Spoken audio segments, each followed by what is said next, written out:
Hi everyone, good afternoon. So easy life financial classes में आज पहला दिन है। एंड फाइनेंशियल प्लानिंग को लेके काफ़ी सारे क्वेश्चंस आए हुए थे हमें थ्रू ईमेल और थ्रू और व्हाट्सएप चैनल के थ्रू कि कैसे हम एक बजटिंग कर सकते हैं अगर हमारा जो सैलरी है विच इज़ 25,000 है या फिर 25 से 30,000 के बीच है। तो हमने एक रफली डेटा निकाला है कि अगर आपका सैलरी मिनिमम 25,000 रुपये है तो जो इंडियन स्टैंडर्ड की जो पर कैपिटा इनकम है तो आप उस 10% के लिस्ट में आ जाते हैं ऑल ओवर इंडिया में जो 25,000 रुपये कमाते हैं। सो ओवरऑल जो पॉपुलेशन है उस पॉपुलेशन की क्राइटेरिया में आप 10% में आ जाते हैं। तो आज हम डिस्कशन करने वाले हैं क्योंकि जब भी क्वेश्चंस आती है 25,000 रुपीज सैलरी में सेविंग्स की तो लोग ये बोलते हैं कि ये काफ़ी इम्पॉसिबल है, काफ़ी डिफिकल्ट है 25,000 से एक लॉन्ग टर्म इन्वेस्टमेंट करना और एक आपको सटीक रिटर्न मिलना। तो आज हम उसी के बारे में बात करने वाले हैं। तो आज हम बात करेंगे 50-30-20 रूल्स के हिसाब से, जो मैं आपको स्टेप बाय स्टेप गाइड करूंगा। वीडियो ज़्यादा लंबा नहीं करूंगा, कोशिश करूंगा कि जितने शॉर्ट से शॉर्ट मैं आपको समझा पाऊँ और आपको पूरी अंडरस्टैंडिंग मिल पाए। चलिए शुरू करते हैं। सो पहले अगर अब बात करें कि 25,000 मंथ की सैलरी में एक्चुअल में आप एक इन्वेस्टमेंट प्लान बिल्ड कर सकते हैं लॉन्ग टर्म के हिसाब से, क्योंकि 25,000 अगर आप इनकम करते हैं एंड आई बिलीव कि आपका जो एज रेंज होगा दैट बिटवीन 22 टू 25 टू 26, तो इस रेंज पे, क्योंकि कॉलेज के बाद ही जो स्टूडेंट्स होते हैं उनका जो मिनिमम सैलरी होता है अगर कहीं टीयर 2 या टीयर 3 सिटी में वो जॉब करते हैं तो उनका सैलरी करीबन स्टार्ट हो जाता है 22 से 25,000। तो हमने एक रफली कैलकुलेशन लिया है कि अगर आपका 25,000 का सैलरी है तो आज हम आज के डिस्कशन में डिस्कस करने वाले हैं कि 25,000 सैलरी में आप कैसे 50-30-20 रूल्स अप्लाई कर सकते हैं इन ए रियलिस्टिक वे, एंड आपको कैसे आपके सेविंग्स को हर साल 2% बढ़ाना है। तो लॉन्ग टर्म के लिए कैसे आपको ये बेनिफिशियल हो सकता है। तो यहाँ पे देखने में काफी आपको अनरियलिस्टिक लगता होगा कि अगर आप महीने का 5,000 रुपये भी यहाँ पे इन्वेस्ट करते हैं और आप 10 साल के हिसाब से इन्वेस्ट करते हैं और हर साल अगर आप आपके इन्वेस्टमेंट को 10% तक भी बढ़ाते हैं तो 20 साल के जो एवरेज आप इन्वेस्टमेंट करेंगे, अगर हम मान के चले कि रिटर्न अगर आपको लगभग करीबन 10 से 12% भी अगर आपको एवरेज एनुअल रिटर्न मिलता है जो कि एक मिनिमम SIPs में आपको मिल जाता है, तो फिर करीबन आपका जो इन्वेस्टमेंट है that is between around 70 lakh से लेके 99 लाख तक रहेगा।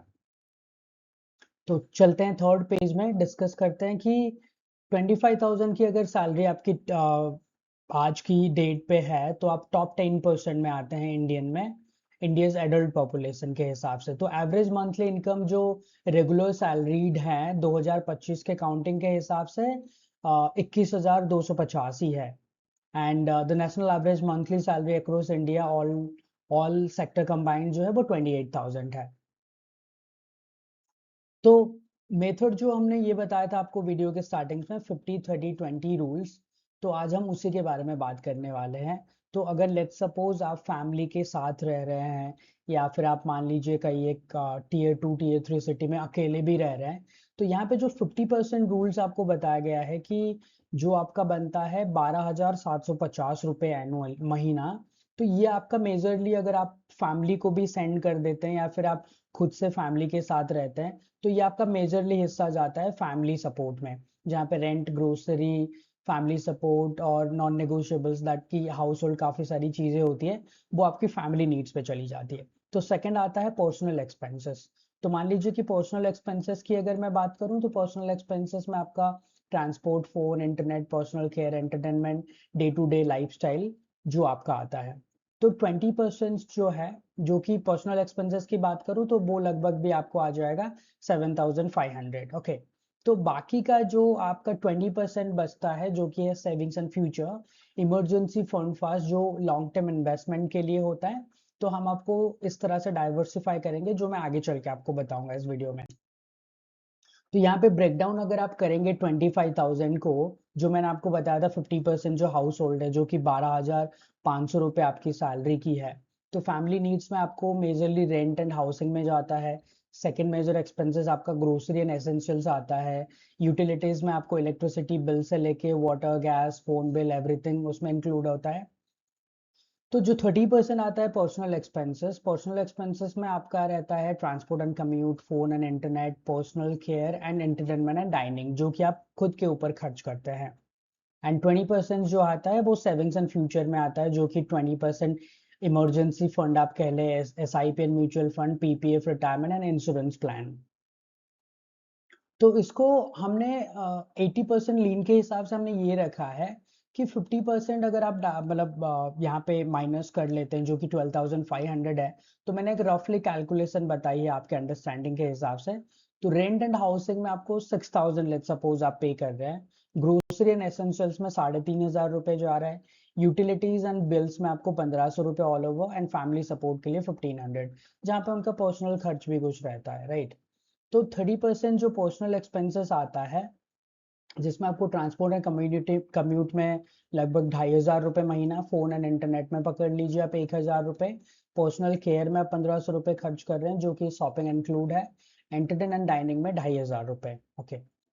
तो यहाँ पे जो 20% जो आप आपके फ्यूचर के लिए बिल्ड करेंगे, तो यहाँ पे इम्पोर्टेंट ये रहता है कि आपका जो इमरजेंसी फंड है वो फर्स्ट आता है।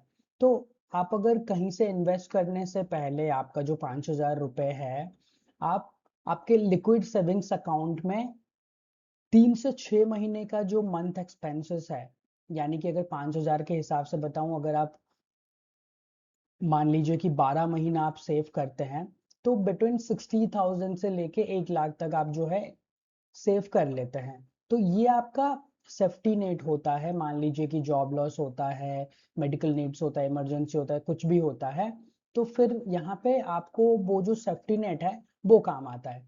And then split for a long term growth, जहाँ पे आपने मान लीजिए कि आपने एक सेफ्टी नेट बना लिया, और आपने आपका जो इमरजेंसी फंड है 6 मंथ से लेके 12 मंथ्स का सेविंग आपने कर लिया है यहाँ पे। तो फिर यहाँ पे 5,000 को हम ब्रेक डाउन कर रहे हैं इस हिसाब से, जहाँ पे आपको इक्विटी SIP और इंडेक्स फंड में आपको 60% इन्वेस्ट करना है आपका 5,000 का, जो कि अराउंड होता है 3,000। एंड PPF या फिर NPS में आप रिटायरमेंट के हिसाब से 25% आपके इन्वेस्टमेंट का, जो कि 1,250 रुपये आप सेव करते हैं। टर्म एंड हेल्थ इंश्योरेंस जो है, अब वो आप लगभग, अगर आप कम एज के हैं, तो आपको 450 से लेके 750 के बीच आपको 1 करोड़ का टर्म एंड हेल्थ इंश्योरेंस मिल जाता है। क्योंकि ये काफ़ी ज़रूरी होता है कि मान लीजिए आप 25,000 सैलरी में कल को अगर कोई आपातकालीन सिचुएशंस आता है, तो दैट इज़ वेरी डिफिकल्ट। जो आपने सेफ्टी नेट बनाया हुआ है वो एक झटके पे टूट सकता है। तो ये टर्म एंड हेल्थ इंश्योरेंस जो है वो काफ़ी ज़रूरी होता है, चाहे आप कोई भी पे स्केल पे रेंज पे आते हैं।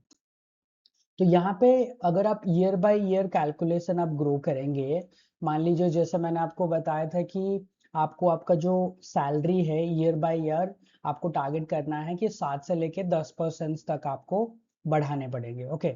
तो पहले अगर मैं आपको बात करूं, ईयर 1 में अगर आप 25,000 पे है, तो ईयर 2 पे आप ट्राई करिए 27 से लेके 30,000 तक आप सेव कर सकते हैं। तो उस हिसाब से अगर आप 2% बढ़ाते भी हैं एनुअली, आपका जो इन्वेस्टमेंट वो 5,000 से बढ़ के 5,940 करीबन 6,000 तक आ जाएगा नेक्स्ट ईयर के सेविंग्स पे। तो थर्ड ईयर में वैसे ही आपको टारगेट करना है कि 29 से लेके 32,000 तक आपकी सैलरी हो।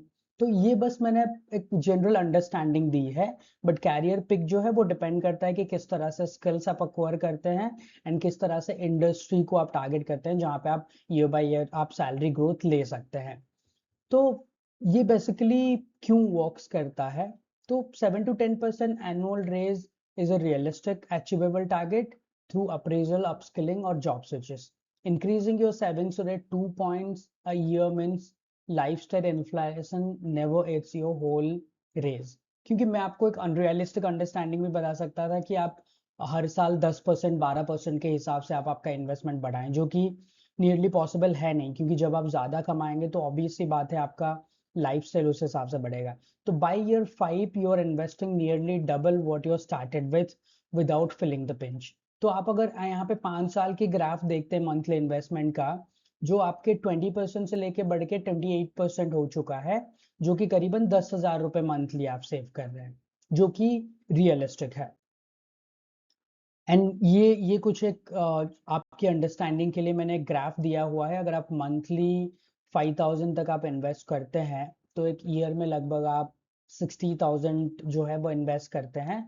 उससे ऊपर अगर आपको एवरी ईयर 10 से 12% की एवरेज एनुअल रिटर्न भी मिलता है तो 5 साल की ग्राफ को अगर आप देखेंगे करीबन आपका 5 लाख रुपए तक आपका जो फंड है वो बढ़ चुका होता है।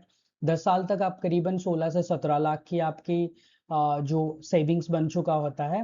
15 साल में 43 लाख एंड 20 साल में करीबन से लेके करीबन 70 से लेके 1 करोड़ तक का आपका जो फंड है वो बन सकता है। तो आप सोच के देखिए एक बार कि अगर आप 22 से 25 साल की उम्र में आप अभी हैं और आपने अर्ली इन्वेस्टमेंट स्टार्ट किया है जहाँ पे आपका फैमिली का रिस्पॉन्सिबिलिटी आपके ऊपर नहीं रहता है, तो उस हिसाब से अगर आप दर बाय ईयर आप बढ़ाते चलते हैं तो करीबन आप 45 के एज में करीबन आपके पास 1 करोड़ होता है। जो कि अगर रियलिस्टिक बताऊं कि 60-70 हजार की सैलरी में भी लोग 45 के एज में 1 करोड़ तक फंड जो है वो पहुंच नहीं पाते हैं। कहीं ना कहीं उनका जो इन्वेस्टमेंट है वो अर्ली नहीं होता है। अगर if you started investing early तो फिर आपको एक फिक्स्ड अमाउंट जो है आप अगर एक मिड रेंज के एज पे पहुंचते हैं तो आपको देखने को मिलता है, क्योंकि आपने काफी जल्दी स्टार्ट करा था। तो if you started planning your investment early तो आपको एक अच्छा अमाउंट मिल जाता है mid year of your life. या फिर अगर आप 30 में स्टार्ट करेंगे तो दैट्स क्वाइट डिफिकल्ट। वहां पे आपको जहाँ पे 5,000 आप सेव करना प्लान कर रहे थे, जहाँ पे आपको यहाँ पे 25,000 सेव करना पड़ेगा to reach that level of investment की 1 करोड़ तक अगर आप पहुंचना चाहते हैं। एंड सबसे ज़रूरी है कि अगर हम डिस्कस करते हैं कि हमें ये स्टार्ट करना है तो फिर हमें इनिशियली स्टार्ट करना है by this week, by this month. तो track this month's expenses, write down every rupee spent for 30 days to see your real 50-30-20 splits. Open a separate saving account जहाँ पे आप ऑटो ट्रांसफर कर लीजिए 20% every month. Start a small SIP जहाँ पे आप 500 से 1000 के मंथ में इंडेक्स फंड बिल्ड कर सकते हैं। And thirdly get term plus health insurance, जो मैंने आपको बताया हुआ था, क्योंकि आप अगर 20s और 30s के बीच में लेते हैं तो आपका टर्म इंश्योरेंस प्लान जो है वो काफ़ी सस्ता पड़ता है। एंड रिव्यू एवरी ईयर, तो जो आप सेविंग्स करते हैं 2% एनुअली उसको इंक्रीज करते हैं, तो ये सारा चीज़ आपको कैलकुलेट करना है। एंड ये 25,000 प्लान ये जो मैंने आपको बताया हुआ था ये ऑलरेडी मैंने आपके साथ डिस्कस किया हुआ है। तो ये रहा आज हमारा स्मार्ट इन्वेस्टमेंट का जो प्लान है जो मैंने आपको यहाँ पे बताया हुआ है। एंड आपको मैं और एक चीज़ दिखाना चाहूँगा